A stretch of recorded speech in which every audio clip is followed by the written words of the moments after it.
మన టార్గెట్ వరకు వెళ్తుంది కానీ స్టాండర్డ్ అవుతుంది ఏదో డౌట్ ఉన్నదప్ప.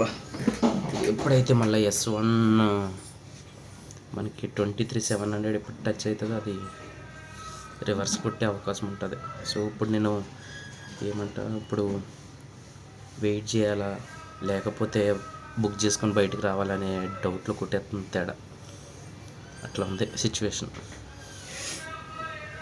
మనం తీసుకున్న కాడి నుంచి అయితే ఒక 30 పాయింట్స్ వచ్చింది, అక్కడ రివర్స్ అవుతుంది.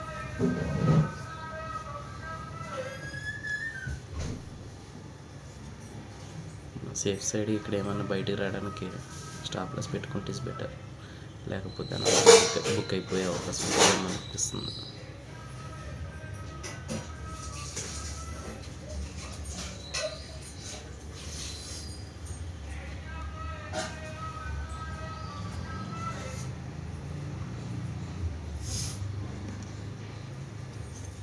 ఓకే, మన స్టాప్ లాస్కి అయితే ప్లాన్ చేసుకుందాం.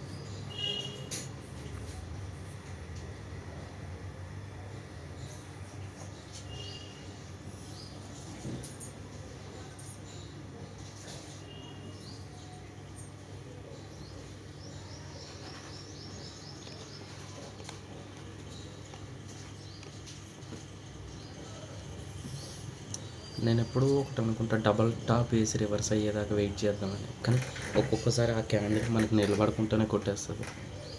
సేమ్ ఇప్పుడు అదే జరుగుతుంది అనే డౌట్లో ఉన్నా.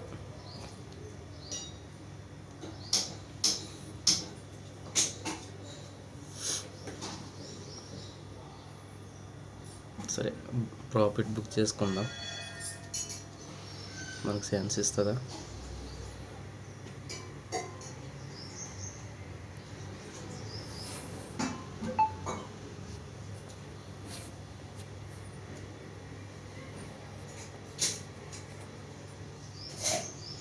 బట్ చాలా దగ్గర పెడతాం మనం ఇప్పుడు.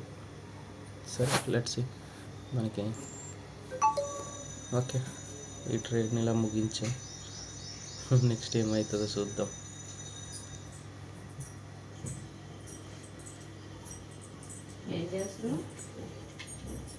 క్యాండిల్ కూడా ఇంకా క్లోజ్ అవ్వలేదు.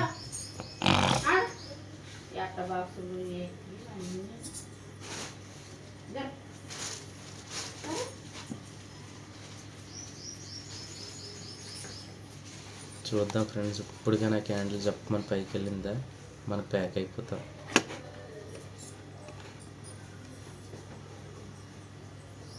నైస్. మనం తీసేసిన తర్వాత ఇంకో 10 పాయింట్స్ రీచ్. అబ్బా, సేమ్.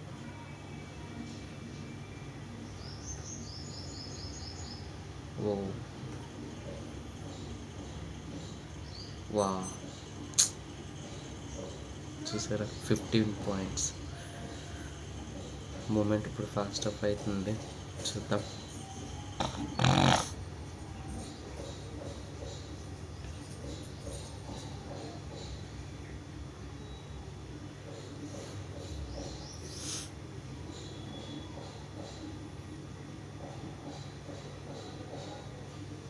ఎక్కువ ప్రాఫిట్ వచ్చినప్పుడే హోల్డ్ చేయలేకపోతున్నాం దాన్ని. ఎందుకు వచ్చిన ప్రాఫిట్ మిస్ అయిపోద్దని భయమా, లేకపోతే ప్రాఫిట్లో ఉన్నదాన్ని మళ్ళీ మైనస్లో క్లోజ్ చేసామనే దాన్ని ఏమంటారు, అహంకారంతో కూడిన సంథింగ్ ఏదో ఉంటుంది, అలాంటి ఫీలింగ్స్ వస్తుంది.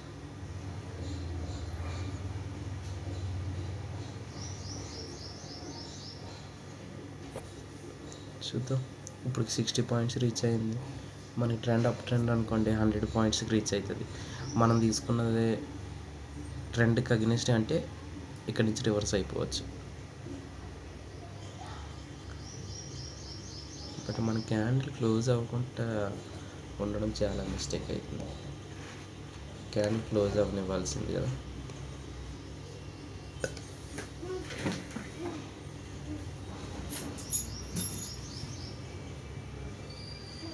పాప బయట ఉంది పారు.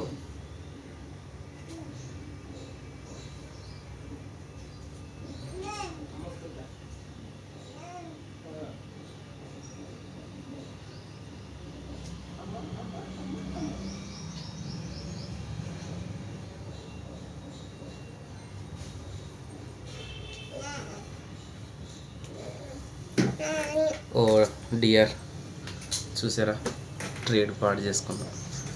30 ఇక్కడ తీసాం, ఇంకో 25 పాయింట్స్.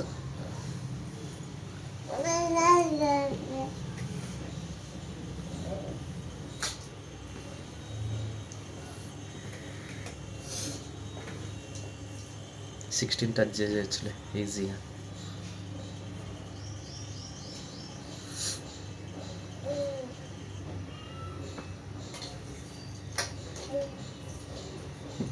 ట్వంటీ కాడ కొడితే ఇంకో 30 పాయింట్స్ దొరికేటి మనకి. స్టాప్ లాస్ 10 పాయింట్ల దగ్గర గుర్తుపడతాం. ఇప్పుడు స్టాప్ లాస్ మనం 50 కింద పెట్టుకున్నాం. మంచి టార్గెట్ ఇప్పుడే తీసుకొచ్చి. సో మా టార్గెట్ ఇటు చూసారా.